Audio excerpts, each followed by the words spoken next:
what I despise about anxiety and these neurological challenges for kids is it's not just the bad that comes from them.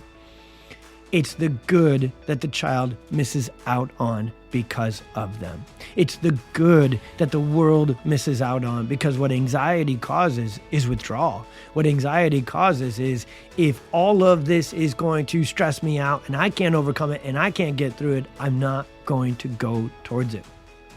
Welcome to the Experience Miracles podcast, where we help parents find hope, answers, and drug-free help to overcome your child's chronic health challenges. I'm your host, Dr. Tony Ebel, and I'll be sharing my experiences as both a dad and a doctor on every episode. I can take the latest science and neurology of healing and break it down in the most simple and relatable way possible. We'll take on the toughest topics and answer your biggest questions through interviews with other amazing parents and leading experts, leaving you with practical action steps that you can take to help your child heal and thrive. It's time to expect and experience miracles. Let's get started.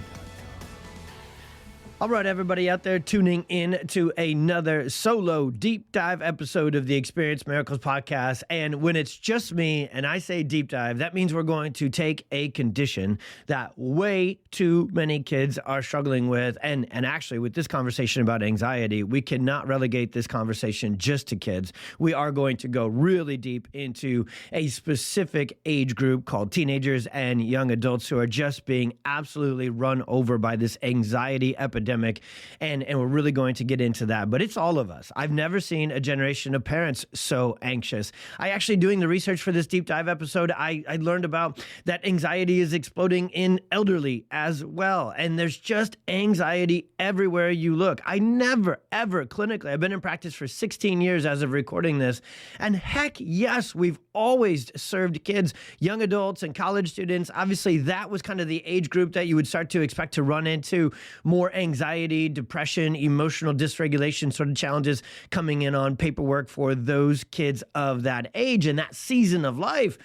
But now we see it with 3-year-olds. Now we see it with preschoolers. Now we see it with kindergartners. Now we see anxiety taking over kids before they even begin their school journey. And we're going to do a deep dive episode, which means this. I'm going to get into the thick of the problem. We're going to go through the stats. We're going to go through the reality. I'm going to actually share a couple of stories to kick us off that sadly will really paint the picture of, and just these 2 or 3 stories I'm going to go through, they're very analogous to their context and the take-home points you're going to be able to learn from this episode. We could go through thousands of the same scenarios that are happening for millions of kids all over the world today, where they end up facing these scenarios, or we in culture, we in society end up being exposed to this anxiety epidemic, this anxious generation that is there right now. And we look at it and it's heartbreaking and it's just really gets to us. And we go, what the heck is happening? That's this episode. We're going to then go from the stats and the stories that paint the picture of the real life challenges that anxiety brings forth for millions of families. And then we're going to get into what we always do, unlike anywhere else. There is no podcast that will address the root causes of these challenges in your kids like we do here. And here's why I say that. I just want to give you one more. I'm also going to go backwards to go forward. I'm going to tell you what the Experience Miracles podcast does that nobody else does. We're going to get into the science, but we're not only going to look at research studies and neurophysiology and genetics and all these different things. I'm going to do that. This will be the nerdiest deep dive podcast on anxiety ever. But, and I usually don't like the word but this one is important. But we're not going to overcomplicate it for you, and we're not going to miss anything either. What I find when people talk about autism and they talk about ADHD and they talk about anxiety and they do deep dive scientific investigations, they either A, only address it from a scientific perspective and not an actual, what I would term, practice-based and real life perspective. So God's journey for me as the main host of this podcast is, I'm not just a science nerd. I have spent my whole life loving science and reading research and interpreting it, and my brain can go there.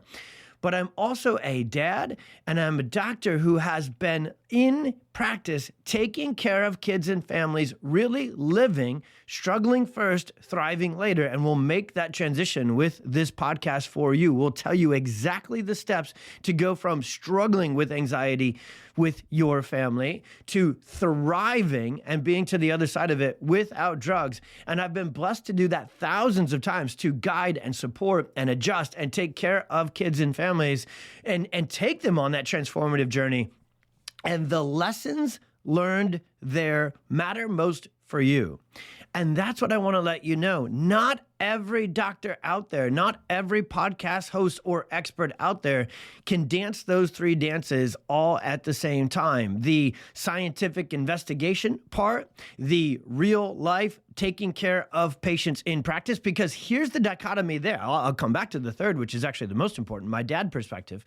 But the dichotomy is this. Most people who study and know research, they do research, they live in the lab, the Stanfords, the Harvards, the Princetons, the neuroscience labs, those are brilliant humans who live their whole life in a lab. And what people living in labs try to do is replicate real life.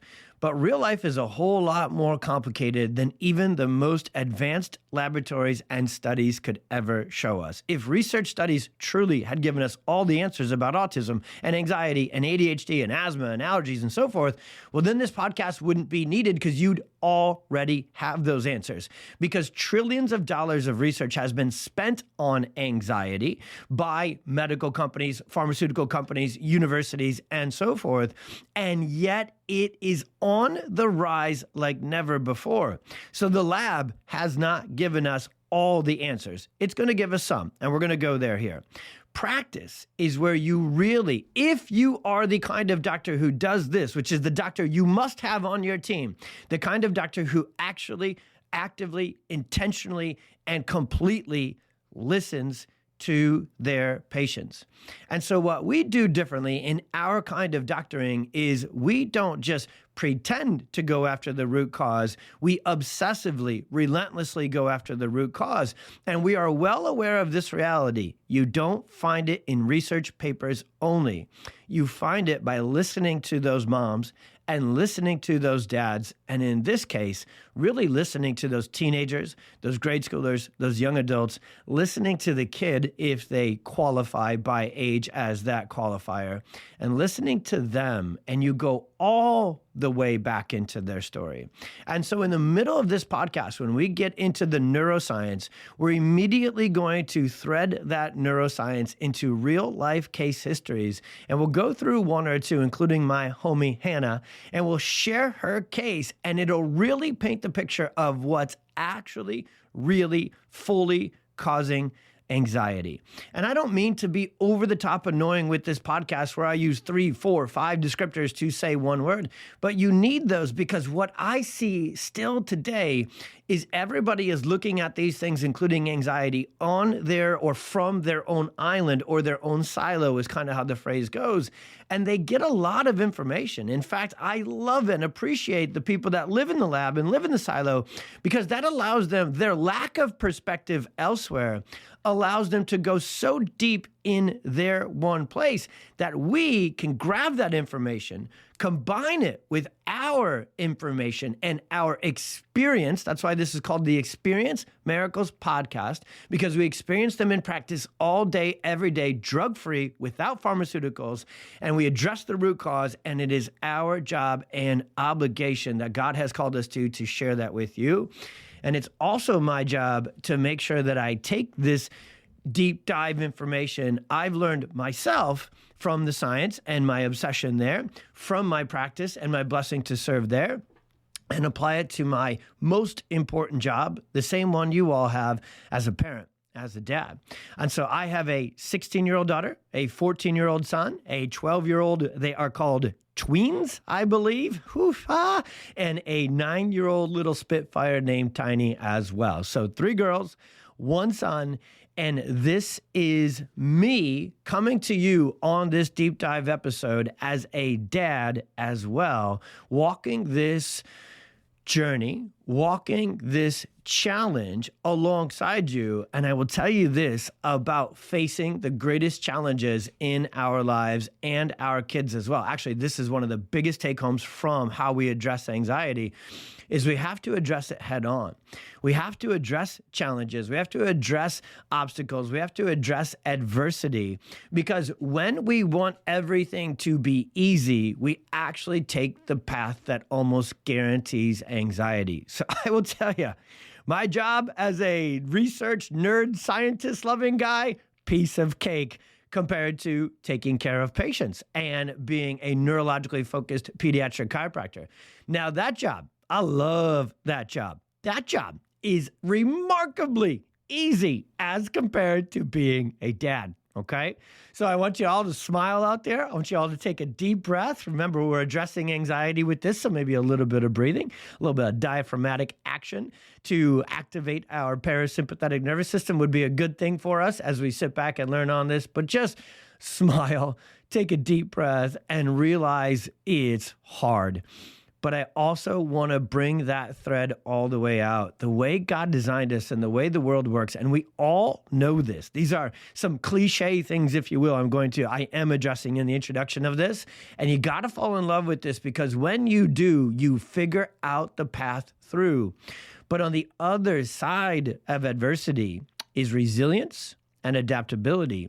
And when we get to that, when we learn to be resilient, when we learn to be adaptable, when we learn to be able to calm and regulate our nervous systems right in the thick of the freaking storm, guess who learns that from us? Our kids. So in a couple of minutes, I'm going to go through the statistics of anxiety's dramatic rise in our kids. But let's not leave ourselves out of this episode. If we are dealing with anxiety, if we are struggling with anxiety, and especially if we don't know the path through to the other side of anxiety, well, then our kids are going to have a hard time finding that path as well. So please know that this one kicks off with probably the highest amount of compassion and empathy and relatability I could ever put into a podcast episode. And I just ask you to do this. Trust me on this one. This is going to be an hour and probably some change on this episode, and I will get you the explanations and the answers as to what's really causing anxiety in a more complete and make more simple sense way than anybody else out there. And then I'll get you to the strategies and the drug-free action steps that will get your kids, get your family, maybe even get you through to the other side of this. So if you feel like you have tried everything to get your child or your anxiety better, you have exhausted the prescription medication list, the Zolofts and everything in between, and you know that traditional medicine must be missing something because you've done everything and not seen long-lasting, complete results, then this podcast episode is for you. But it's also for you if you have tried to address your child or your own anxiety through every natural, integrative, functional, holistic, homeopathic, herbal remedy out there. If you have taken copious amounts of magnesium and melatonin and downloaded every single meditation app and taken your child to a counselor, to yoga class, to walks in nature barefoot, if you have installed an infrared sauna that you walk out of and must submerge yourself into a cold plunge while, channeling and humming, and I'm running this one out deeply because awesomely, the world is waking up to this pandemic of stress and anxiety and emotional dysregulation and ADHD and depression. And so we finally, the way I kind of feel, because I've been having this conversation my whole career, we are finally starting to understand that the nervous system is the boss. And when the nervous system goes haywire, then these things come full throttle. Anxiety perhaps being the leading one. And so we're trying with our supplements and our vitamins and our diet changes and our detoxes and our cold plunges.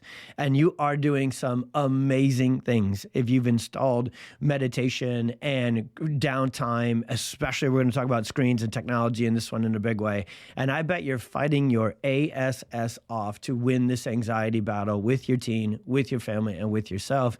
And you feel like you haven't won yet, despite investing thousands of dollars and following every Instagram influencer, blogger, and natural health guru out there.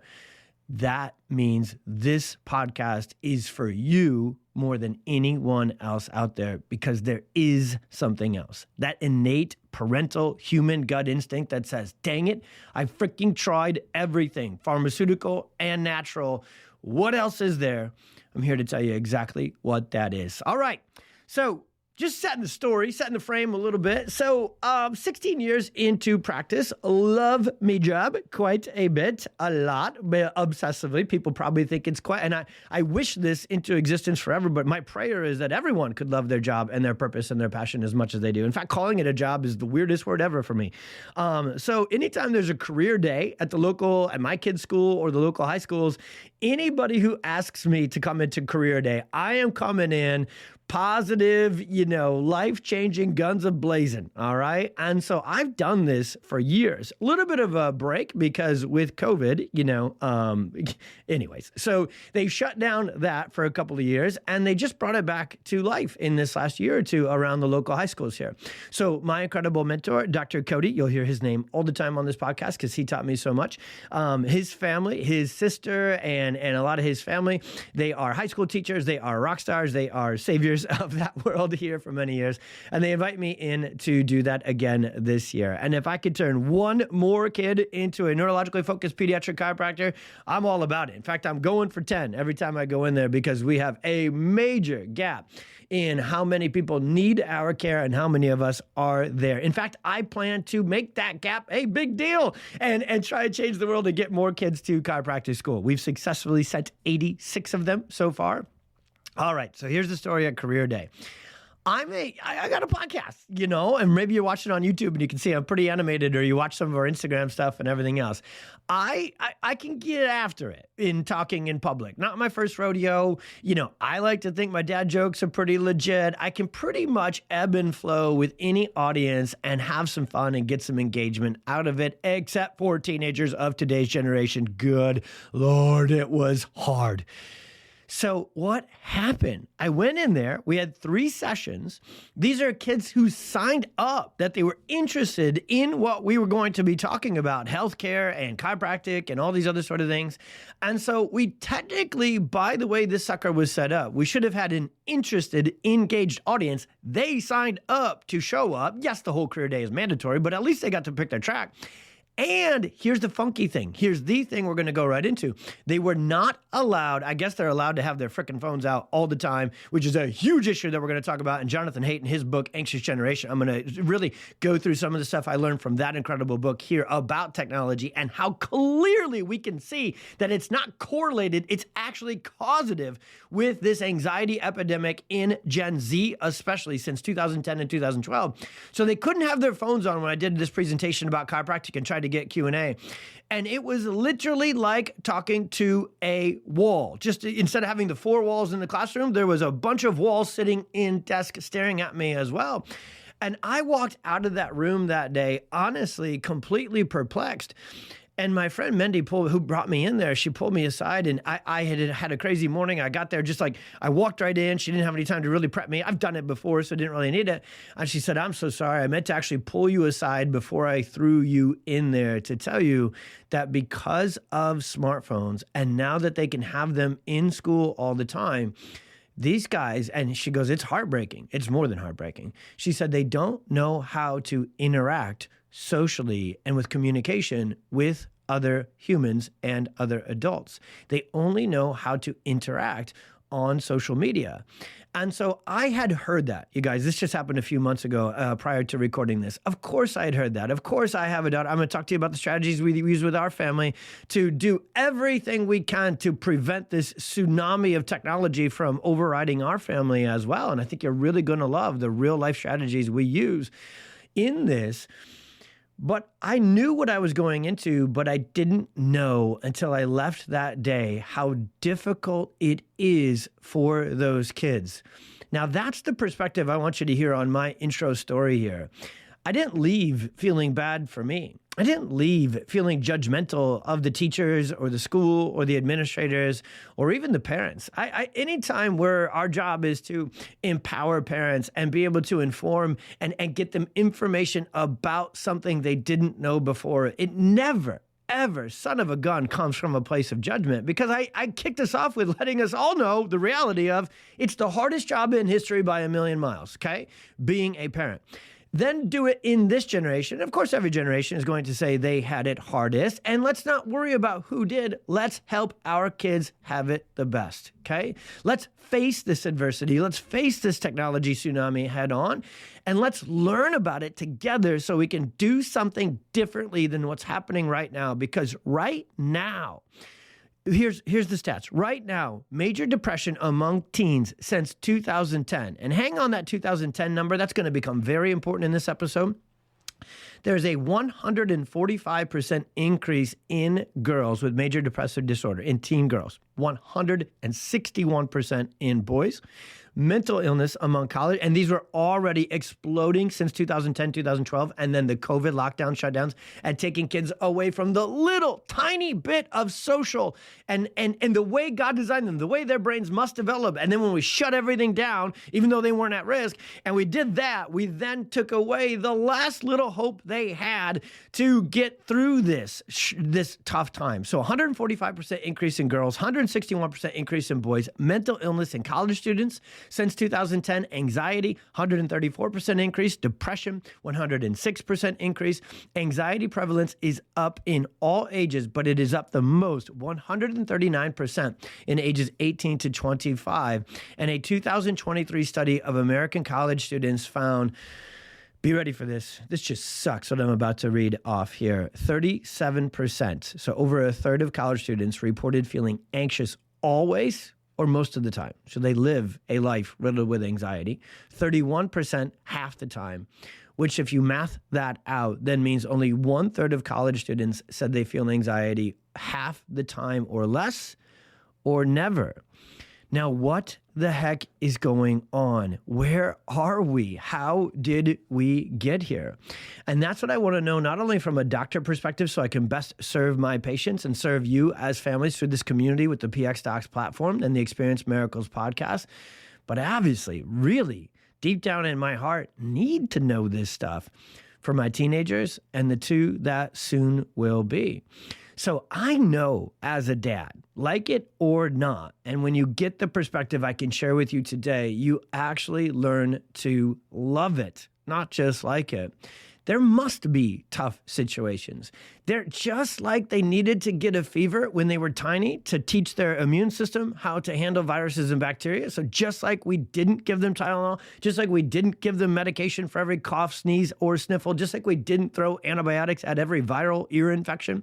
Another podcast episode for another day, because we know that medicine teaches you to do those things in the other direction. So no wonder so many families end up dependent upon medications for these conditions too. But what I've always known is that our kiddos are going to face adversity, and it's going to increase in its quantity and likely its significance once they reach those teenage years. That's called life. There will be stress, there will be anxiety, there will be heartache, there will be frustration and disappointment and so forth. And through it, and because of it, they will be able to build resilience and character. So what Christina, my beautiful, courageous, resilient wife, and I have been doing this whole time is preparing for the best, even if the worst came. Now, that's not the perspective that is the easiest to say out loud. What we would love to do, and actually what Jonathan Haidt teaches, I know I should have looked up how to say it first. Sorry, buddy. Hope to have you on the podcast. I probably should have definitely, just in case you listen to this one, don't know that you will, but I probably should have pronounced your name right if I wanted you to accept an interview to come back and have this conversation together. Come on, God, please orchestrate that, because this man is brilliant. His books, especially this recent one, incredible, blew my mind, helped me so much to prepare for this as a dad and this podcast episode as well. But we've been preparing for that. So I guess what I'm talking about right now, parents, is even as parents of this generation, right? So we are parenting these Gen Z kids, and we have done it differently. We have not said to our kiddos that the best path for you will be the easy one. We have not said the best path for you will be the one that we do all the hard work for you. We have not said the best path for you is to get a phone at age 10 and live on it forever and never go outside and eat Cheez-Its and slam Rockstar energy drinks and take all the medications and everything else and be dependent upon pharmaceuticals for well-being. We have walked the... I love when people call it alternative. It's like calling organic food alternative. I've talked about that on the podcast. Organic food shouldn't need the label and the descriptor. The other kind could. So what we actually have learned is that this kind of safe or gentle parenting approach is actually, even before technology has exploded on the scene, and we're going to beat that one up big time, along with a few other things that no one else, not even Jonathan was talking about in his book. A few other things are there first, but we knew stress was coming, so we've been building character and been building resilience and preparing the whole time. Now, there's a sweet spot to this mental perspective, isn't there, that I'm walking you guys through? Because on one hand, if you take what I'm saying and you take it too far, it sounds super pessimistic, super doomsdayer, super negative. Like, come on, man. And also, if you really have that natural inclination, which we all do as parents, to say, the only thing I want my kids to do is to never be sad and never be mad and never be anxious, if we never let them face challenge, they will be consumed by it forever. We have to teach them. So I don't even like the word prevention. What we're talking about here is preparation. We're not saying, oh, life is terrible and there's bad things everywhere, so be ready. No, we're saying life has reality to it. And growing up and going through high school, especially in this friggin' generation, and what everybody's going through, and all the anxiety and all the stress and all the victim mentality and all the different things that are out there at way high of rates. Actually, what I'm talking about is needed now more than ever before. If you've listened to our Perfect Storm episode, which I'm going to go through that today, because there's actually early triggers of anxiety through pregnancy, at labor and delivery, and early childhood development. There is some massive, 3 of them actually, well-known, scientifically proven triggers of anxiety and building a child towards what's called the sympathetic cliff, where the nervous system gets wound up, stuck in anxiety, and then trips over or spills into anxiety and depression in the grade school and teenage and young adult years. So it didn't just start there because teenage life is hard. Teen life is hard, especially today due to technology. But if you know this stuff, then the best path you can do is not avoid it, but be ready for it and be prepared for it. And I pray that today that this different perspective becomes not the alternative perspective, becomes not the new perspective, but becomes the foundational, most effective perspective. And again, I'll just say it one more time before we start to get deep into the neuroscience. That does not mean your child will not have bouts of anxiety. In fact, the first thing I'll teach you when we get into the neurology and the neuroscience of anxiety is that it's normal for the nervous system to go into anxiety to certain responses, certain stimuli, certain situations. What is abnormal and where it becomes a chronic mental and emotional health condition is when it never goes away and it never shuts off. We know the cause, we know the triggers, multiple and plural, that cause it to go from normal to abnormal, from healthy to unhealthy.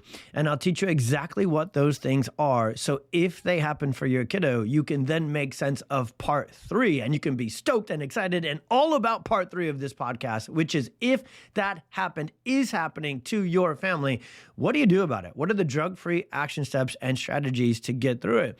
Because maybe you didn't know the steps, the sequences, the perfect storm that leads to anxiety. Maybe this just showed up fast for all of us, because it did.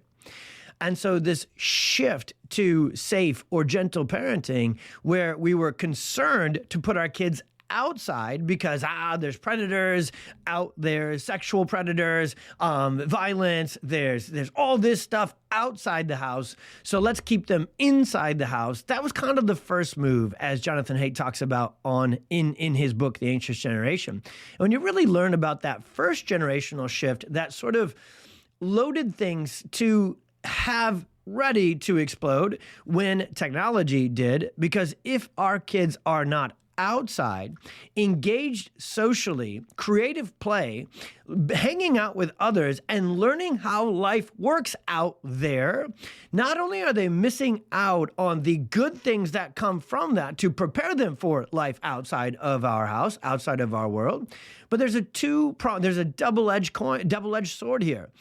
One, they're not out there going through the brain-based neurological development that they need to, being outside in with friends, in nature, socialized, yes, sometimes doing things maybe they shouldn't be doing, because if you don't get in trouble a little bit, you don't know what trouble is. So all the things. And if they're not out there doing that, and instead they're inside safe, and I know I'm on a podcast, so when I just finger quoted the air, you can't see it, but you can probably feel the inflection or hear the inflection in my voice. And now what happened in 2010 and 2012 with not only the explosion of the internet and personal computers and laptops, but once we started giving freaking kids, phones, and not just phones where they can flip it open and give us a call to get picked up after basketball, but now they can be plugged into the internet 24/7. Since 2012, smartphones gained access to the internet, smartphones gained access to social media, and it is the least. We thought we were protecting our kids by keeping them from the outside and moving them to the inside. And you're going to see there's movement-based neurology problems with that. The technology has problems from all the things that come from it, from inside of it, inside our kids' brains, but they're also just not freaking moving. And movement is calming. Movement organizes the brain. Movement calms the brain. Movement regulates the brain. We have a whole perfect storm in this conversation all about anxiety, because now they're stuck inside and they're way less safe inside, because all they need to do is to pretend to be 13 to access every single freaking website in the world. And that is where the predators, that is where the people coming for them are now. That is where the people who want them to be addicted to social media exist now. There is algorithms for it, there is softwares for it, and there's billions of dollars behind it that say, if we make your child dependent upon this, they win. But your kiddos don't. Their emotional health doesn't. Their resilience doesn't. In fact, the opposite happens. So what is anxiety? I got right into it, didn't I? I'm such a cause-based, obsessed person. I already went right into the first chapter, if you will, of what's causing anxiety, and I didn't quite finish the definition. So let me roll back just a second and tell you a quick, real definition of anxiety. It's sometimes referred to a panic attack, and there is different forms. There's kind of like 5 different main forms of anxiety, but I don't want to get caught up in the details. I want to get to the real foundational root causes, and that starts with understanding what it is and what it isn't. So anxiety is an intense and excessive feeling of worry or fear of the future. Now, if a child is studying for finals or the ACTs or a big game or a big date with a new, I don't want to talk about that, I got $3, whatever, leave that one off the mix, all right? But if they're preparing for a big life moment and they're anxious about it, awesome. That's called neurology. That's called design. There is a specific, actually beneficial purpose to that form of short-term, appropriate anxiety. When it becomes sustained, when it becomes excessive, and when we constantly worry about the future, whether it's actually coming or not, that's when the brain gets locked into anxiety. So it's a natural human response when we perceive a threat, and we can manifest that through our thoughts and our emotions. And here's a huge thing that I'm going to teach you on this podcast episode that I don't think as many people go deep into. There is a ton of physical cues and signs of anxiety within the physical body, within the digestive system. And there's also, hang right there with me, don't miss this, there's also a lot of causative factors where the body, the physical, biological mechanisms of the body get offline and dysregulated and dysfunctional first, or what we call subluxated. And they then send signals of stress and anxiety into the brain and trigger anxiety. So when you look at anxiety from the most common way to look at this is what's called nervous stomach, right? Oh, I'm anxious. I can feel it in my stomach. Or I'm anxious. My neck and my shoulders are killing me. Or I'm anxious. I'm tired and I'm exhausted. The physical representations of anxiety are very much a chicken or the egg conversation where is it coming from the anxiety or is it causing the anxiety, or is the answer both? The answer is both, chicken and egg. So many individuals, many teenagers are going to experience this in these stressful situations, and the sympathetic fight, flight, or freeze response, that fundamental human reaction, is a mechanism of self-protection. So I need you to hear this as well. If we didn't have anxiety as humans, if we didn't have the sympathetic fight or flight response, we would be really, really worse off. This is a protective, survival, life-sustaining response that God put into our neurophysiology. So in today's episode, I'm going to talk all about the fight or flight system, the sympathetic nervous system, and how it gets triggered, stuck, shifted into overdrive, overreactive, way too much, hypersensitivity, and is the root cause of anxiety. And from here on out, I'm pretty much going to make the sympathetic fight or flight nervous system the bad guy when it's not. It's the bad guy when it's out of balance, it's excessive, and it's stuck on 24/7. So I need you to hear that, because when you understand the root cause neurophysiology of anxiety, you actually can understand the definition of anxiety. Excessive, stuck on always. That's what we need to fix. That's what we need to find and address and reset. And we will teach you exactly how to do that without drugs as we go forward here. So let's break down the scientific mechanisms just a bit more. Remember, on this podcast, I really, really want to teach you the science. I don't want to just give an overview of it. I really do, in the thick of every episode. Just know this, and parents, I'm an Iowa farmer and a dad. So what I'm able to do is leave the lab and make sense of it for you. So I'm going to go granular, going to go detail with this stuff, especially with anxiety. We're going to talk about adrenaline and cortisol and dopamine and serotonin. And we're going to talk about the amygdala and the hippocampus and the cerebellum and the prefrontal cortex and the vagus nerve and dysautonomia. And we're going to talk about these neurological terms for the next 20 to 30 minutes. And I promise you this, all throughout, we will make simple, relatable, actionable sense of them for you. So let's first go through the mechanism that triggers anxiety. When our brain and nervous system, so there's the sensory nervous system, which is on alert always. It's actually what's called our primal survival mechanism. So it's out front. The way God designed us, if we didn't have what I'm going to teach you in a second about the parasympathetic nervous system and the vagus nerve, if we didn't have a braking system that developed as we adapted through our design, we would always live in anxiety. We would always live in fight or flight. So the hardwiring, the initial, that's why in this world where stress has become too early for our kiddos, and too much, because we are naturally neurologically hardwired for sympathetic dominance, fight or flight anxiety, that's why there's more of it. So we need to understand this foundational wiring that when stress is detected, our nervous system triggers, so it's nervous system first, then hormones, chemicals, and neurotransmitters are released. So there's a neurological sensory perception. Step one is the perception. That perception can either be appropriate or inappropriate. And I gotta go slow here with step one, even in our basic science review here, because we're going to need to come back to step one to get your child better. Where medicine goes is at best the middleman, steps 2 and 3 that lead to the symptoms. And then medications not only do that, but so do a lot of supplementations, and those sort of natural health responses are still going to try and balance out step 2 and 3, but they come from step 1. So I'm not trying to be annoying by pausing so much right here. The first step of anxiety is the nervous system's perception of the perceived threat.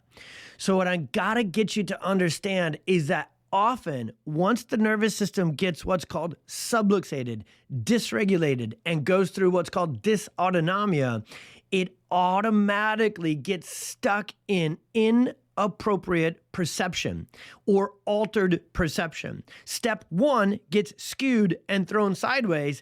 And when you see that later on, you'll know that you're never going to get anxiety all the way better for you or your child if you don't address step one first and foundationally. Because after the nervous system perceives this threat, so perception, it then creates a chemical reaction. So the nervous system signals to things like the adrenals, the HPA axis, and so forth to kick out stress hormones, cortisol, adrenaline, norepinephrine. And so these chemicals in a stressful reaction, a stressful situation, they need to go high. Cortisol, adrenaline, norepinephrine, they go into the bloodstream, and now they get this cycle that when appropriate, we need, when inappropriate is not good. They get this cycle going where the stress hormones go high, and they then further activate the nervous system to go deeper into sympathetic fight or flight response. And what happens? The blood flow gets going, the heart gets pumping.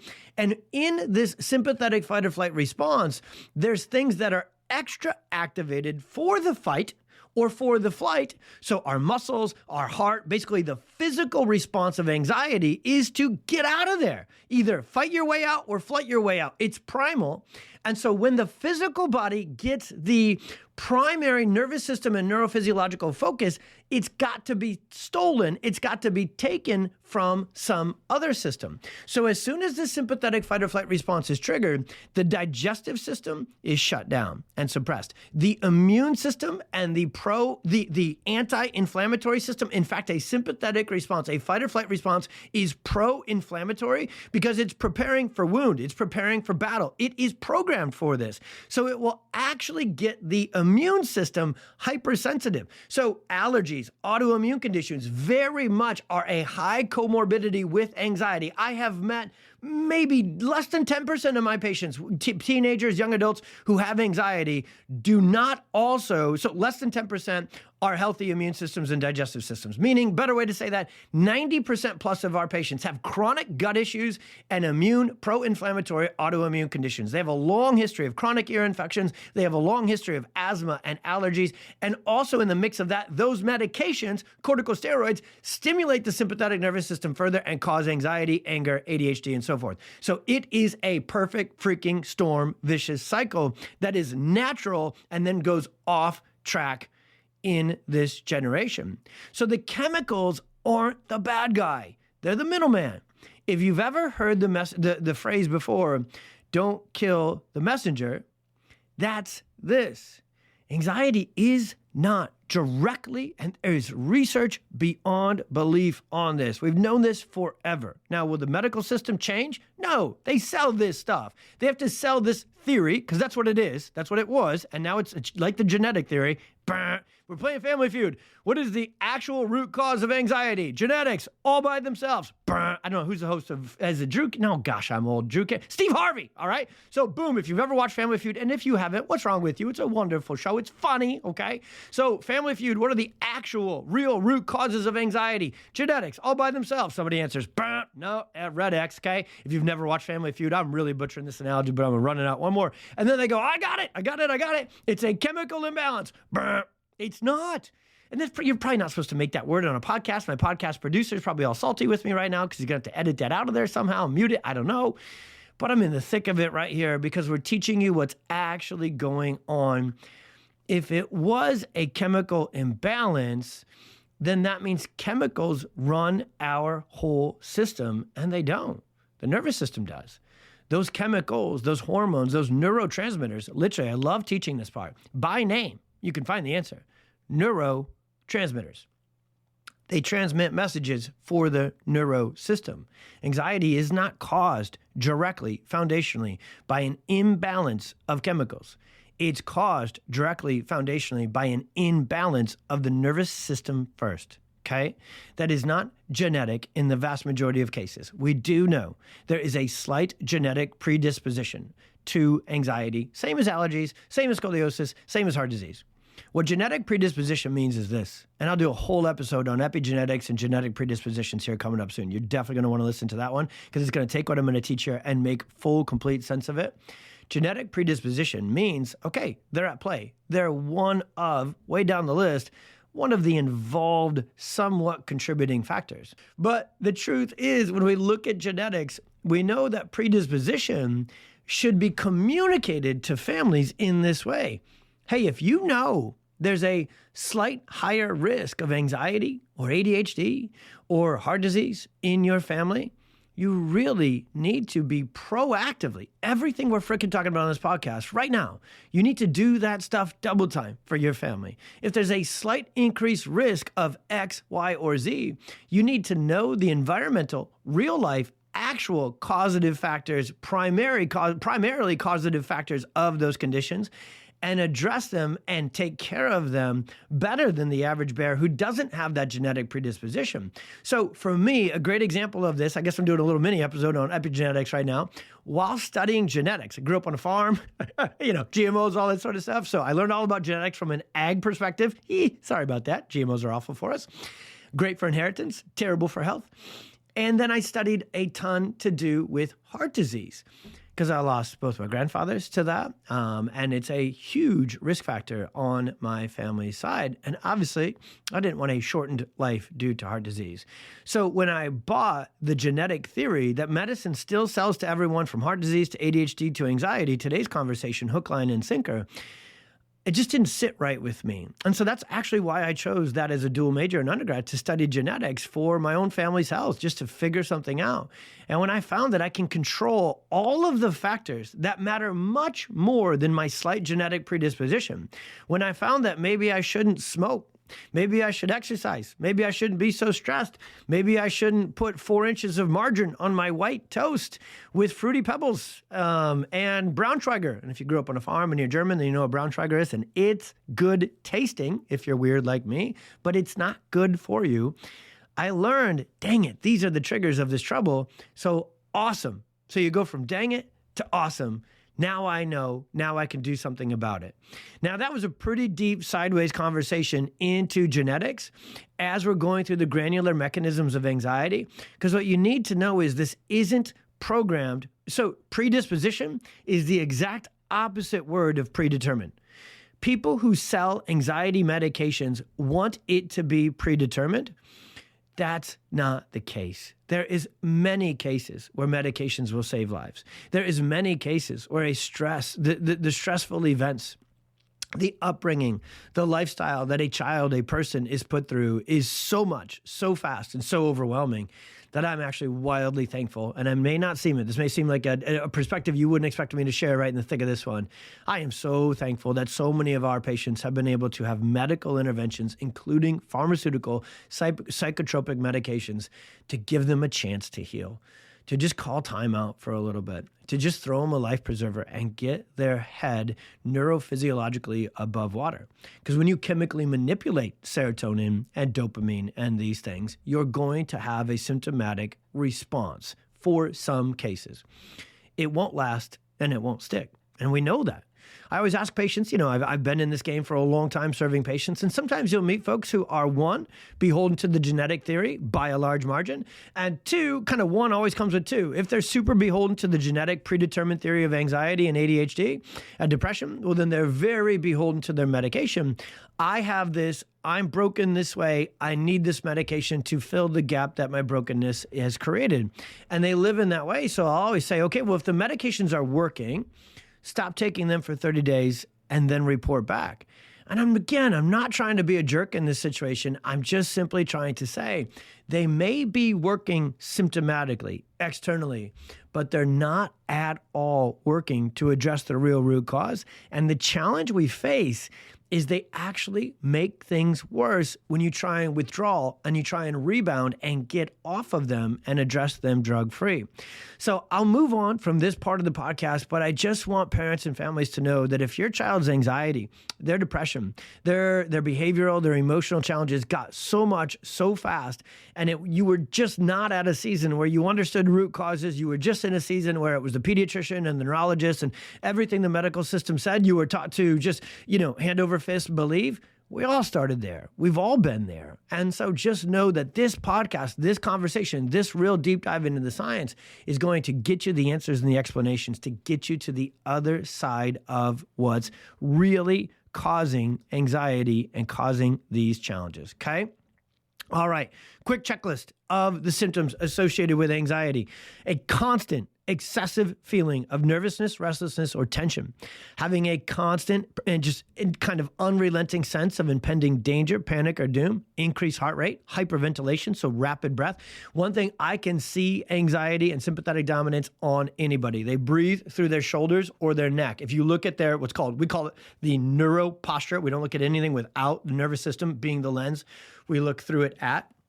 If you look at their neuro posture, they are literally breathing through their neck and their shoulders. Their traps and their shoulders are stuck into their ears and into the base of their skull. And you just don't see a lot of room in there. That is literally the physical representation of anxiety. Well, that physical tension into the neurospinal system, the neck, the shoulders, the trap, and the thoracics, that can actually be triggered by birth trauma or physical traumas that then kicks off anxiety. Best example you can get and connect to birth trauma, which I'm a little bit cart before the horse, is concussions and motor vehicle accidents.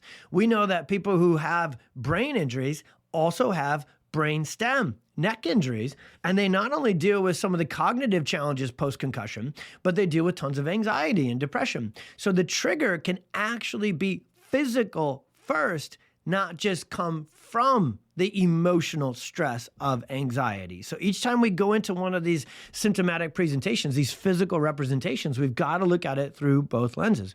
Sweating, trembling, feeling tired, weak, exhausted, trouble concentrating. We're going to talk about exactly next. We're going to get into the components of anxiety within the brain. We're going to talk about cerebellum, hippocampus, amygdala, prefrontal cortex, and we're going to talk about anxiety and the sympathetic dominant subluxation. It overstimulates certain parts of the brain, gets them stuck on, which is the same thing as saying shutting down the parts of the brain that control cognition, emotional regulation, and decision making. So is anxiety brain-based? Yes, anxiety ends up in the brain, but it often starts from the body.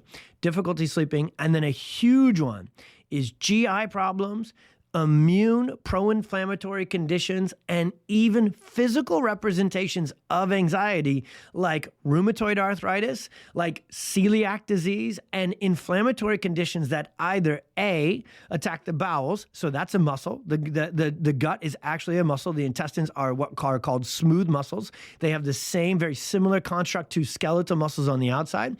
So most people will feel the physical representations of anxiety and actually have it triggered from these issues within the digestive system and the GI system. Second is the immune system, and autoimmunity and pro-inflammatory conditions are a huge component of this. And third is the physical representation. They will feel physical pain, tension, even in kids and teenagers. And when I say 1, 2, first, second, and third, they all come together from the same root cause. And that's what was going on with our, I love to call her our homie, Hannah. Okay, the H's just go together.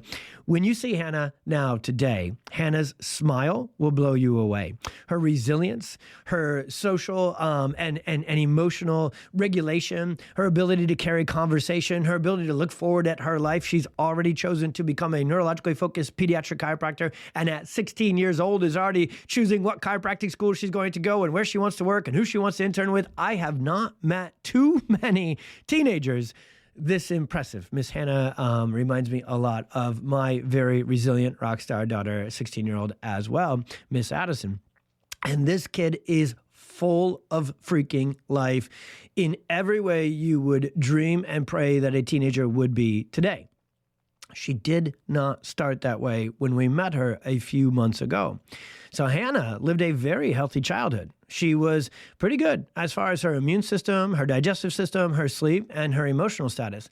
But if we dig all the way back, and here's where we're segueing into the root causes that are right in front of us, but nobody knows about yet. So I went deep into technology. I'll go even a little bit deeper. We went into genetics. We went into chemical imbalance theory. I bet you've thought about those as triggers of anxiety. I bet you know that social media and your teen being stuck on your phone is a big deal. I bet you know that too much sugar, too much dairy, too much chemicals, too many preservatives in food. I bet you've already tried to clean out the pantry and clean up the diet. Yeah, real easy to do with a 16-year-old riddled with anxiety and ADHD who all they want is Kraft mac and cheese, more sugar, more dairy, more ice cream, and more Rockstar energy drinks. It's not easy to do, being quite facetious there. And you've probably gone through counseling, maybe tried medication, and you've gone through everything to try and understand this. The one place I need to take you, and Hannah's story takes us there, is actually all the way back to preconception and pregnancy. So for Hannah's rock star, courageous, incredible mother, there was a lot of stress leading up to getting pregnant with Hannah. There was a lot of loss in that case history for Hannah's initial nervous system development, because the nervous system is the very first thing to form in utero. The first moments of life are entirely nervous system development. The first thing to form in utero, what's called fetal development, so human development, is what's called the brain stem and the neural tube. The first component of the nervous system to form is the sympathetic fight or flight protective component of the nervous system. The way God designed us is brilliant. I've studied it my whole life. I understand it really well. And I'd bet you I maybe understand 1% of it. And I actually look at it from an optimizing, function, health promoting lens. So I actually think I'm able to see it with a more complete view when I go, quote unquote, in the lab and look at this stuff and read these papers versus someone who has medical training, who isn't looking for the best outcomes. They're looking for the worst. They're looking for pathology. It really matters what lens, what set of glasses, what philosophy or perspective you use when you're reading scientific research. How can one thing, a research paper, be interpreted in different directions? Well, if you're trying to sell pharmaceuticals from it, and you're trying to sell pathology, and you're trying to sell genetic predeterminism, and you're trying to sell victim mentality to people out there, you'll sell it that way because you'll see it that way because you need to. When you're dealing hope, when you're dealing answers and drug-free solutions and care options for family, you're not looking for the problem, you're looking for the potential. And so when we looked deep into Hannah's case history, we did first have to find where the problem actually first triggered. And what we now know, and in the show notes of this episode, you can go to our website and you can read all of our articles about anxiety. And at the bottom of all of our articles is all of the research citations that I will reference in these podcast episodes. There is a ton of research connecting maternal distress, prenatal distress, so high amounts of anxiety, high amounts of inflammation, high amounts of medical management, risk, tension, anxiety, cortisol, inflammation from mom's neurophysiological system shared with babies during that very sensitive, critical period of neurodevelopment. Now, what that means is because the sympathetic fight or flight anxiety producing side of the nervous system is the natural first component of what's called the autonomic central nervous system to develop, that not only does it show up first, but then if it is extra or overstimulated early and often, nerves that fire together wire together. God designed our nervous system to be plastic. We learn from experiences. That's why what we talked about before, not having our kids go out into the world and learn how to overcome social, emotional challenges on their own is actually a deficit. We need to go learn through good and by overcoming bad to achieve optimal development and optimal outcomes. And so what we now know is that there is 3 very common triggers of anxiety, and that anxiety symptomatically by diagnostic criteria may not show up until age 3, age 7, age 13, or age 14, 15, and 16. Hannah not only got stuck with a huge amount of anxiety, depression, emotional dysregulation, she actually ended up with a ton of physical inflammation, a ton of arthritis. And what does the medical world know to do with arthritis and physical representation of neurophysiological distress? Medicated, Humira, heavy-hitting, shut everything down medications. And when you try and shut down the immune system, because the nervous system, the immune system, the gastrointestinal system, the hormonal system, and the physical motor system, those 5 key systems I will talk about on every single podcast episode. We did it with our autism deep dive. We did it with our ADHD deep dive. Those 4 or 5 core foundational systems of the body all must work in concert. If one is malfunctioning, dysfunctioning, especially the nervous system, which is the foundation the other 4 are dictated and coordinated from, they all feel it, if you will. They all experience it. Different distributions, different dosages of dysfunction into different systems. Some kinds of neurological stress go to the gut and they wreak havoc there. Some kinds of neurological stress go to the immune system and they wreak havoc there. Some kinds of neurological stress go into the hormonal or the physical systems and wreak havoc there. And some kind goes everywhere. We call that the perfect storm. When a child is dealing with all of this stuff and each system is offline, which is what was going on with Hannah, chronic pain, inflammation, digestive issues, immune dysregulation, and then anxiety and emotional dysregulation as well. What medicine and even natural integrative health tries to do is address them individually, address them back to our conversation from before, our analogy before. They try and address them on an island. So you are sent to a rheumatologist or an immunologist. You are sent to a psychiatrist or a psychologist. You are sent to a neurologist. You are sent to a gastroenterologist. So what happened with medicine is the reason they can't see the picture we are so easily, clearly painting for you today is because they live inside of a silo with no windows. They only see the system that they work on. So medicine not only comes from a genetic predeterminism, chemical imbalance theory, so they're looking at things through the wrong lens, they actually don't even get to look at the whole picture because they each work within their specialty. And a case like Hannah's is far more common. So we're taking the anxiety component that this rock star dealt with and going deep on it today, but you're actually getting to the root cause of all of her challenges when you get into nervous system dysfunction, dysregulation, and what's called dysautonomia, which is the last third chapter thing for me to teach you here today. Because when you understand this, when you understand what's really foundationally, truly, there's my excessive descriptive words again, causing anxiety, ADHD, asthma, all the things, then you know that until you get there, until you address that root cause head on, it's hard to fully address it and handle it in that way. So the smartphones, the access to social media, the lack of movement, the lack of social engagement, the freaking erosion of character building, the replacement of PE with more time in the tech lab to peruse the internet. There is a long list of things that are, I feel, quite obvious, and you probably do too, quite obviously causing and triggering this rewiring of childhood, as again, that rock star Jonathan Haidt talks about, and this anxious generation. But there's actually more. And this podcast episode is going to go beyond the technology. It's going to go beyond nutrition and physiology and chemical imbalances. It's actually even going to go beyond the gut-brain connection and the microbiome and how inflammation from the gut and the immune system can reach the brain and trigger inflammatory cascades there for the amygdala and so forth and create anxiety. All of those pathways, all of those triggers and those conversations are essential. They are accurate, and they are a part of the puzzle, but they are not the whole puzzle at all. The neuroscience of anxiety is what we need to dive one layer even deeper and teach you so you know exactly how to get your child out of this anxiety storm. So for our third and final chapter, I suppose this is 3A, because 3A will really get you to 3B, which is the drug-free action steps and solutions I know you came here for. I promise you are going to get those. You need to know them in full, clear picture, complete understanding of what it takes to get your child through this, because I know who I am blessed to connect to through this podcast. I know you have been up late at night. I know, again, you maybe have not only exhausted every medication, but you've exhausted every diet change, every detox. You've gone after the microbiome. You've gone after parasites. You've gone after it all. You know about mycoplasma and everything in between you never thought you'd know about.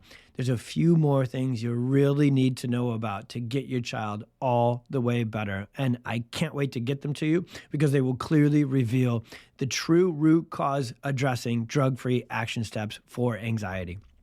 So I'm going to read right from one of my favorite research papers on the neuroscience of anxiety. So bear with me on this. I'm going to read all the nerd words, and then I will come back through and I will Iowa farmer interpret them for all of us. Mood and anxiety disorders are characterized by a variety of neuroendocrine, neurotransmitter, and neuroanatomical disruptions. Okay, I'm not going to read it without explaining each sentence to you because that would not help you. So the last thing listed there in our three-prong list of nerdiness, neuroendocrine, neurotransmitter, neuroanatomical disruptions, should be written in the other order. You most commonly, by far, end up with neuroendocrine and neurotransmitter disruptions after neuroanatomical or physical disruptions trigger that chemical storm. And when you understand that anxiety is a brain-based disorder that does not begin in the brain, but ends up in the brain, you will have the exact direction and action steps that are drug-free and so insanely helpful to improve your child's quality of life and get to the other side of this anxiety storm. Carrying on, identifying the most functionally relevant differences is complicated by the high degree of interconnectivity between neurotransmitter and neuropeptide containing circuits in limbic, brainstem, and higher cortical brain areas. Pulling two threads there, the limbic system, the emotional system. It is rooted in what's called located, literally, anatomically. The mechanisms of it are located in the brainstem or the forebrain. So the last chapter of this deep dive episode on anxiety is to teach you that it's coming from the brainstem, and to teach you when you understand the neurospinal system, the vagus nerve, and the brainstem, and how that is where anxiety really, truly roots from, you'll know exactly how to go there and get your child better. Furthermore, a primary alteration in brain structure or function. There we go. They're starting to get it. Or in neurotransmitter signaling. Notice how they have to go with or. We still can't give up on this neurotransmitters, right? They got to be involved. They are. You got it. We're going to give you medical research, guys and gals. We're going to give you your neurotransmitters. It's coming. You can hang on to your little dopamine and serotonin throw pillow, your little buddy, your little, I don't know why, I have little kids still, and they just, you can carry them with you wherever you go, because you just can't not talk about neurotransmitters, even though they transmit messages for the neural system. I just can't not see them struggling to make sense of this, even in their own research paper. And a great paper, phenomenal paper with lots of answers, but I'm going to complete it for you. So I'll go back.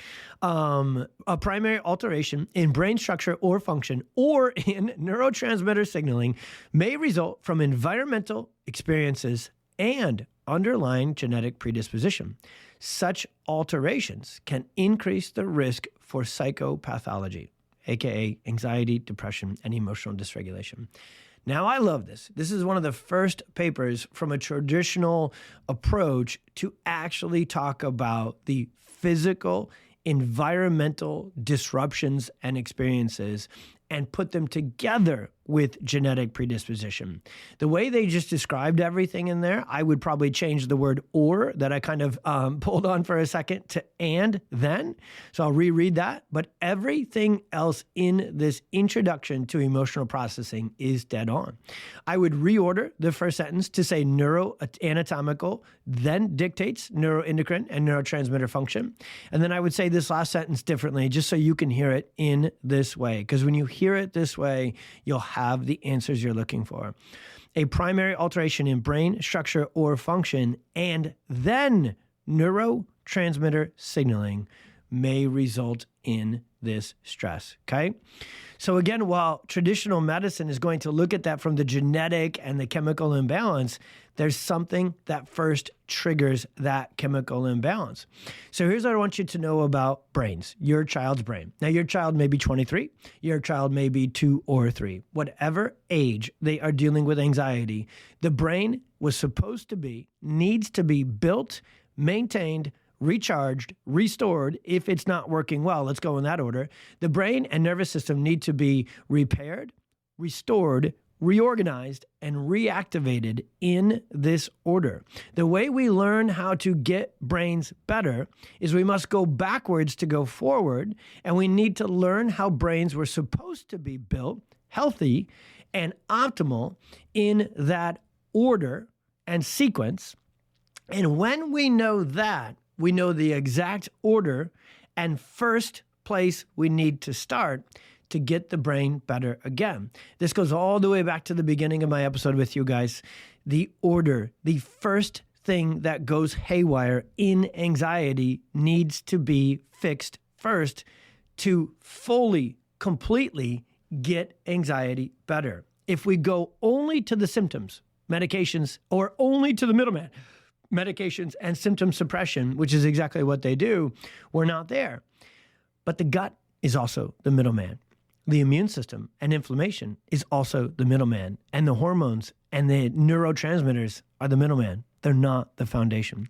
So brains are built what we call bottom up, back, forward over time. Bottom up means the brain is a massive sensory processing center. The brain takes in 300 trillion bits of information per minute, some researchers have shown. And the developing brain is even more exploding at a faster rate. So this bottom up means that sensory information comes into the brain from the sensory processing system. So we actually have 7 senses: eyes, ears, tongue, taste, all those things. Tactile, you've learned about the 5 in high school biology class, but the 6th sense and the 7th sense are the most important. It's movement. It's called proprioception or mechanoreception, and then vestibular function, which is our balance and coordination. So what we know about developing brain and nervous system health is that if their movement, motor milestones, particularly gross motor milestones, are thrown off track, there's a much higher risk of autism, ADHD, anxiety, and neurological challenges later on.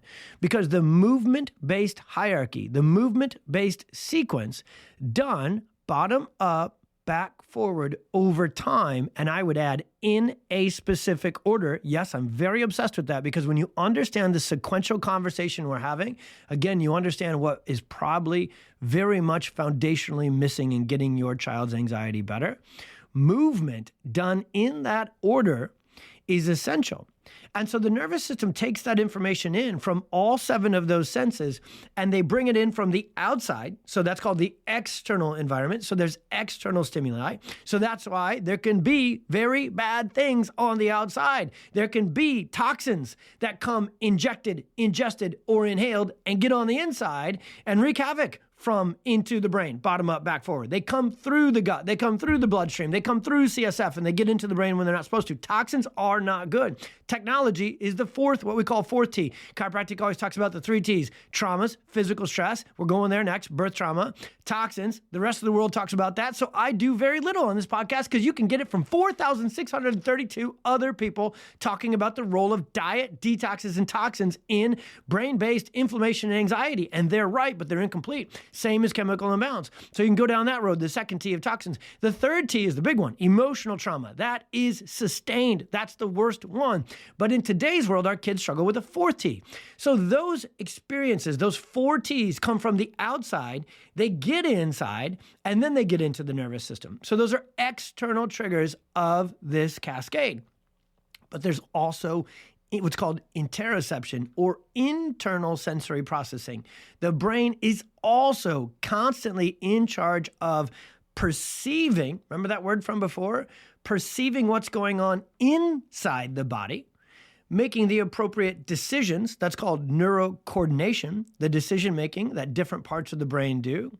And then it decides the best response, the best effect.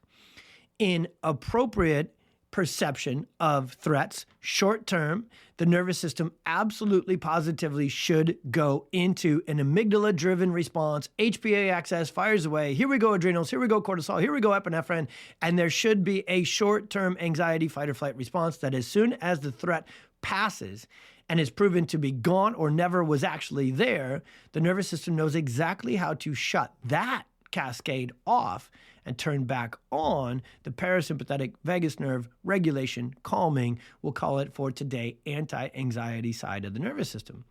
But what happens when the switch gets stuck on? And that trigger of a stuck on sympathetic fight or flight, anxiety inducing neurological cascade and pathway, it may look like it didn't start till 3rd grade. It may look like it didn't start till the COVID years. It may look like it didn't start till teenage years or college, but it started earlier. And it may also look like phones, technology, and toxins are the only trigger, because when they came, so did anxiety.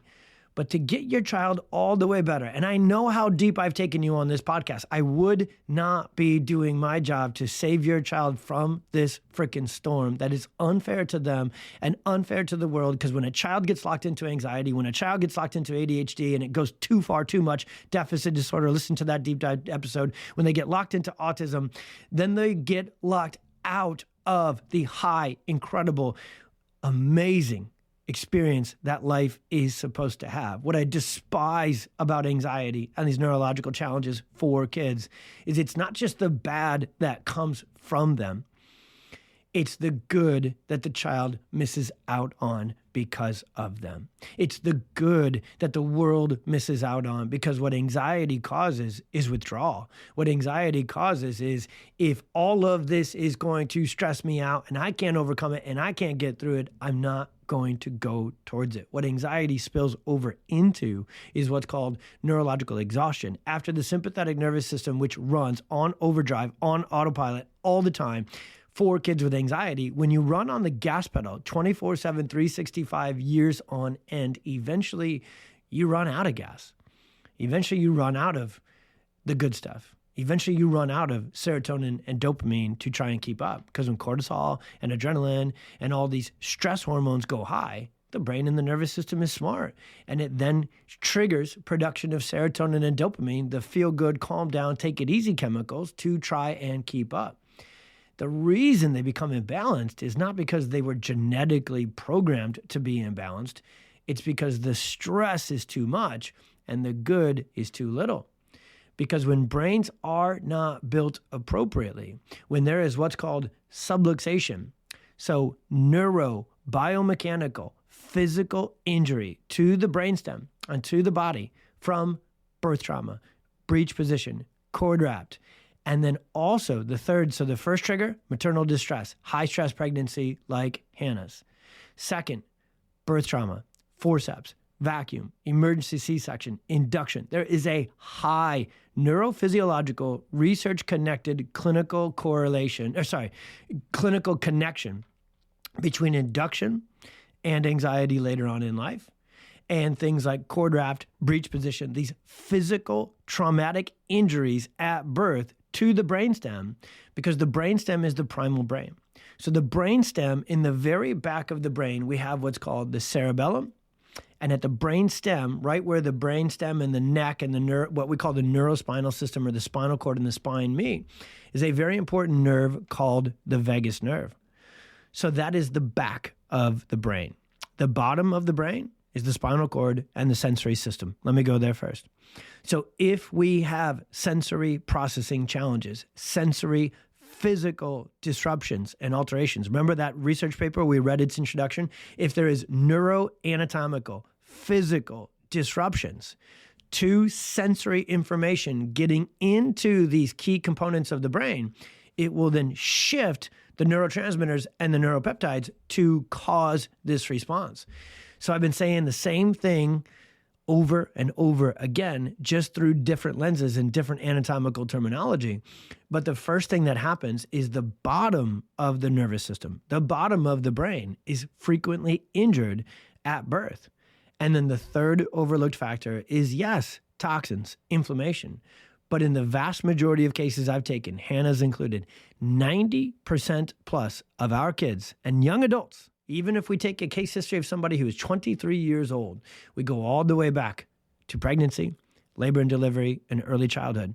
And in 90% of cases, we have one or both of those first two factors: a high stress, high risk pregnancy, and a high intervention, forceps, vacuum, emergency C-section, induction, cord, breech, some sort of physical injury to the brainstem that then triggers colic, constipation, chronic ear infections, asthma, allergies, gastrointestinal issues that, as a young child, the pediatrician tells these parents, don't worry, they'll grow out of that.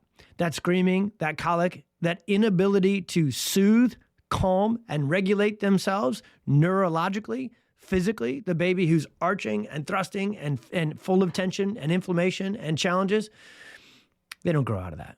They grow into chronic neurological issues. So the back of the brain is where the cerebellum and the vagus nerve are.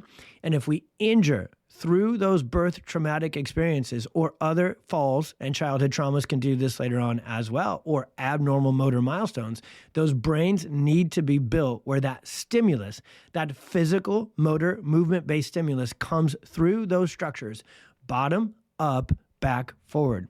The back of the brain is called the cerebellum, and it comprises only 20% of the brain's volume, its actual anatomy, but contains 50% or more of its neurons because it has the most important job in the brain. It's the relay control center. It's air traffic control. Previously, neuroscientists used to think that the middle of the brain, and it would make sense anatomically, right? If you just look at it on a sketch, the middle of the brain is the relay center. It is. But the first most important relay center before that secondary relay center is the cerebellum. Then from there, if we take this conversation, brains are built bottom up. So the spinal cord, any injury to the spine, any injury to the neck, what's called subluxation. So that misalignment, that tension, that is exactly why this is a neurologically focused chiropractic conversation, because nobody else in the world is looking for the connections between birth trauma and physical injuries to the neck and the neurospinal system as the original root cause trigger of these disruptions that we've been talking and teaching about the whole time, that then trigger the neuro expressions and the symptomatology of anxiety. But they are first triggered in the bottom and the back of the brain. And if the bottom is injured, it creates subluxation. Subluxation is sympathetic dominance. The first thing subluxation does after its physical tension and misalignment is it reduces range of motion. It reduces proprioception. It reduces movement. And so those of you that this is the final nerdy granular science, this is it right here. We're all the way down to the absolute core of what's going on. Subluxation is a lack of movement in the most important structures of the movement-dependent nervous system, period. The bottom of the brain, brainstem, neck, and neurospinal system, and then the back of the brain and that cranial brainstem system near the cerebellum and the vagus nerve. And so when subluxation is there, and you can go to our website and you can learn all about subluxation all by itself. Each of these terms we introduced to you today, moms and dads, if your child struggles with anxiety or anything like this, you need to understand these 5 to 10 terms in full. I'm doing deep dive podcast episodes on each of them, but if you're ready now, your child's struggling with anxiety and you've tried all the meds, all the diet changes, all the detoxes, all the infrared saunas, all the supplements, all the things, and your child is struggling, go to the website and read about subluxation, read about birth trauma, read about dysautonomia, the vagus nerve, read about this stuff so you can find the full, foundational, complete answers to get your child out of their anxiety storm, because subluxation triggers a loss of what's called proprioception, a reduction in motion and movement. When you are stressed, mom and dad, when you are anxious, when you are wound up, do you go for a walk to feel better or sit down and stare at your screen? Well, I shouldn't say which do you do? If somebody is stressed, anxious, wound up, if they sit down, hunched over, and stare at a screen, do they feel better or worse? Spend all day on your phone. How do you feel emotionally? How do you feel cognitively? In contrast, go for a walk. Go get adjusted. How do you feel mentally, emotionally? So anxiety has a physical manifestation and initial perception first, and it comes from the neck and the brainstem and the neurospinal system. So the cerebellum and the vagus nerve are then going to communicate from the back of the brain forward to the amygdala and the hippocampus. The amygdala, you maybe have heard about it if you've been studying anxiety. The amygdala is our, suppose this simplifies it too much, but I'm near the end of this episode here. The amygdala is our fear and anxiety center. The amygdala processes a lot of emotions and a lot of threats and a lot of that. It's homie living on the same block, the hippocampus. Anytime something starts with H, like Hannah and the hippocampus, it's just fun to say homie. So the hippocampus is that relay center that then can really take this conversation, this neurological information. And the amygdala and the hippocampus are very important middlemen, because when they are overstimulated, subluxation, sympathetic dominance, they then shift the nervous system into that HPA axis and into that stress response. But they also can shift it in a different direction.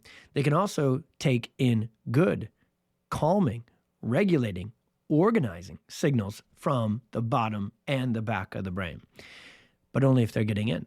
And subluxation creates body to brain first interference, which then triggers all of this cascade, which will be felt symptomatically, emotionally, anxiety, and felt physically downstream, because it's all connected.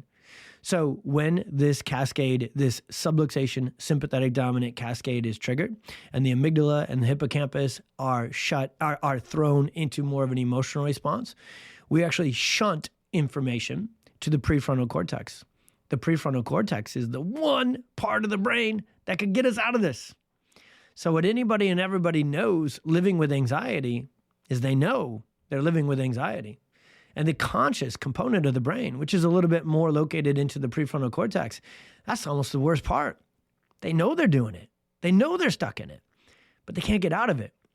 So talk therapy, cognitive behavioral therapy, these things, we try and use positive self-talk, affirmations, meditation, talk therapy to help our kids, to help ourselves, talk ourselves consciously out of this. And it's an awesome path to take to trying to tap into that part of the brain, the prefrontal cortex, and get it working better. But what if it's thrown off first from the perception and the information going to it? What if it's shut down? What if it's suppressed? Not genetically, not by bad design, but by the perfect storm, by the environmental triggers that have overstimulated the sympathetic fight or flight system and understimulated the vagus nerve, parasympathetic, prefrontal cortex. What is so exciting, and we are now at that part of this podcast, is we now know that we can access the brain and send the right kind of stimulus and information from the bottom and the back through the middle to the front via physical manifestations, if you will, just using the word we carried out before. We now know we can change brain function through the body. Yes, we can change brain function through the gut and supplements and medications and absorption and through the bloodstream. Heck yes. Have a couple of beers, see how that brain is working. Okay? Not kids. That's not, if kids, you're listening to this, I didn't say that to you. Okay? We can change the brain through exercise. We can go out for a walk. We can go in nature and we can go do those things. But the last thing I need to tell you is the thing you probably already know. You've done all that. You've medications, diet changes, magnesium, melatonin, supplement, walks in nature. They're not potent enough once something called dysautonomia sets in. Adding up everything I taught you today about the real, actual neuroscience behind all of this, the connections to the perfect storm, and those three early, completely overlooked triggers of anxiety, and then toxins, and then technology, and then the crazy world we live in. All of it is involved, and all of it adds up to this neurological imbalance, dysfunction, and dysregulation called dysautonomia. If there is one catch-all neurological term that really describes the root cause of anxiety, it's dysautonomia, because the nervous system is not only excessively over the top shifted into sympathetic dominance, the real answer is that the other side, the calming, regulating, relaxing, deep breathing, digestive triggering, anti-inflammatory, body, physical, relaxing, sleep generating, let's go ahead and just call it the anti-anxiety side of the nervous system. When a child is subluxated, when they are stuck in dysautonomia, that good side is shut down, suppressed, and interfered with. It can't do its job. It can't get into the brain because the noise, the pathway of sympathetic dominance has taken over. Nerves that fire together, wired together. Brains are built and wired bottom up, back forward. So here's the exciting thing.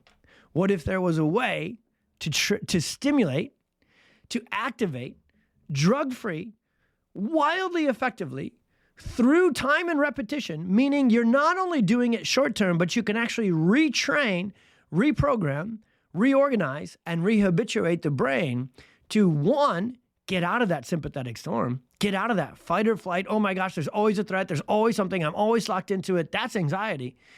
You can't shut that one down. There's no way to just turn that switch off once it's stuck on.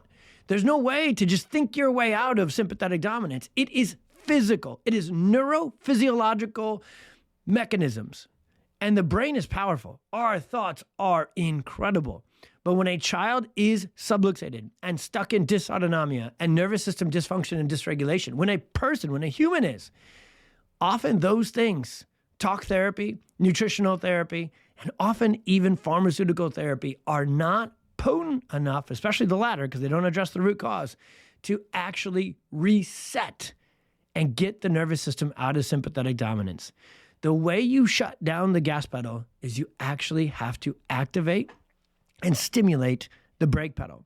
So what neurologically focused chiropractors do that is vividly, drastically different and goes so much deeper than anything else out there trying to help kids and families with anxiety is we don't treat, we definitely don't cure, and hear me on this one, my friends, we also don't only go after the middleman.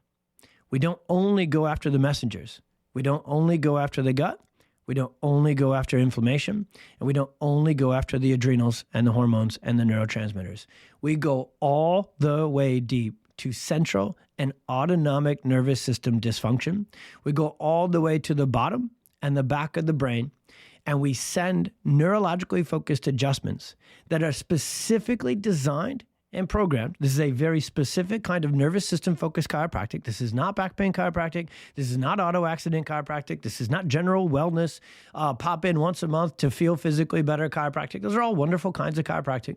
This is a very, very specific kind of chiropractor who's trained in nervous system restoration and nervous system regulation. So our adjustments are designed to, number one, figure out exactly where that sympathetic stuck stress is and make what are called gentle tonal adjustments to release that stuck subluxation and that tension.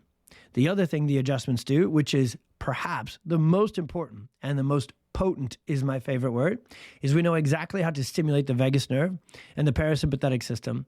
And through those physical alterations and manifestations, original trigger mechanisms of this whole cascade that we taught you today through the neuroscience, when you know exactly where to make these nervous system adjustments, you know how to stimulate the parasympathetic nervous system, you know how to stimulate the vagus nerve, and you know how to bring that nervous system back into balance. You know how to improve the communication from the body, where all of this begins, into the brain.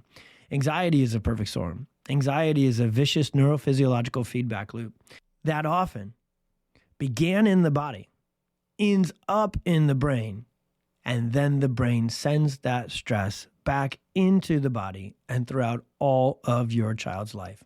The middleman is not the answer. The foundation of nervous system dysfunction, subluxation, and dysautonomia is the thing that you need to learn more about, and it's the thing you need to be 100% from this point forward all about finding and getting care for, because this kind of care is so stinking life-changing because we're addressing the real root cause. What I'll leave you with is this. My very favorite part of the neurologically focused chiropractic approach is that we aren't promising a cure. We're not even taking a treatment approach. Treatment is the business of medicine. This is vividly different because we're addressing the root cause foundationally and fully. This is different because we're not saying, hey, we're the answer.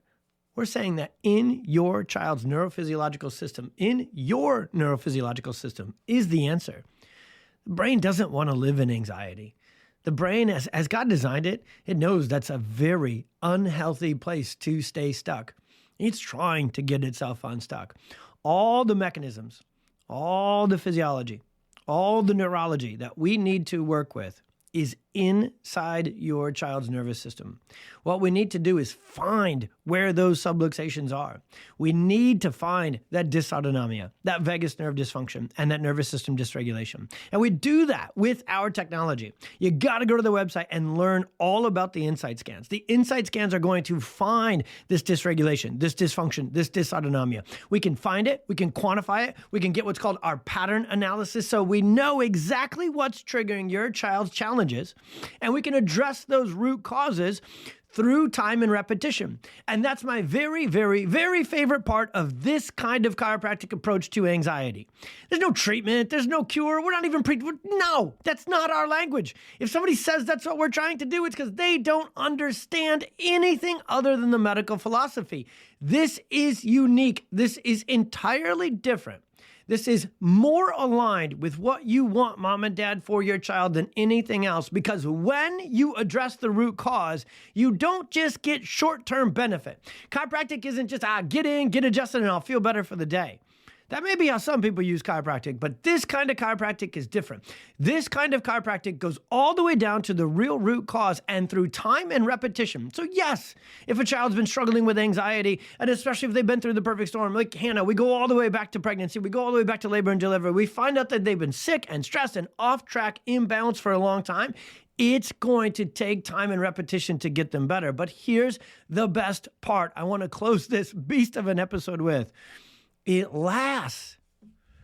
The coolest thing about addressing your child's chronic health challenges like anxiety through natural, drug-free, root cause-focused approaches is you're not just getting a Band-Aid. You're not just getting a short-term fix. You're getting long-term improvement to neurophysiological function. You know, this whole time we've talked about nerves that fire together, wire together, and that a child who is overstressed early and often gets stuck into sympathetic dominance. Guess what continued, repetitive, over time, neurologically focused chiropractic care does? It turns struggling Hannah, anxious Hannah, don't want to go out and participate in life Hannah into thriving, resilient, empowered, adaptable, ready to take on all that life has with a smile and a healthy, rocking nervous system to adapt through it and thrive with it. My favorite part of the work I get to do is not the bad stuff that goes away. We will celebrate with you like crazy when you report back to us that you found a PX doc, that you got started with care. And you could do that by going to the website, hit up the directory, and get all the information, all the resources, and connection to our directory and our doctors all over the world that do this work that we went way, way deep on in this episode. You can do that on the website. But when you do, I want to leave you with why God called me to do this 90-minute deep dive episode into anxiety and everything else we do with this podcast and our platform. It's to get to the good. Now, I know how simple that sounds. I kind of set that one up like I had some big, fancy, supercalifragilistic words coming out to close this podcast. And I think I still maybe have a few, because kids are not meant to struggle. Kids are not meant to live in anxiety. Kids are meant to frickin' smile. My kids' smiles is what I live for. My kids' joy is what I live for. My kids going after life and getting to experience head on everything that God cooked up and put forth into it for them is my dream. And it's my prayer, and it's my plan, if I'm being honest as well. A little bit of a planner over here, okay? Married one. But I don't know that I was naturally one, but I married one, so I is one now. Great in English, too, to close this down, huh? But the truth is, on the other side of this storm, on the other side of neurologically focused chiropractic care is your child's fullest optimal potential. I have been blessed. I shared Hannah's story today.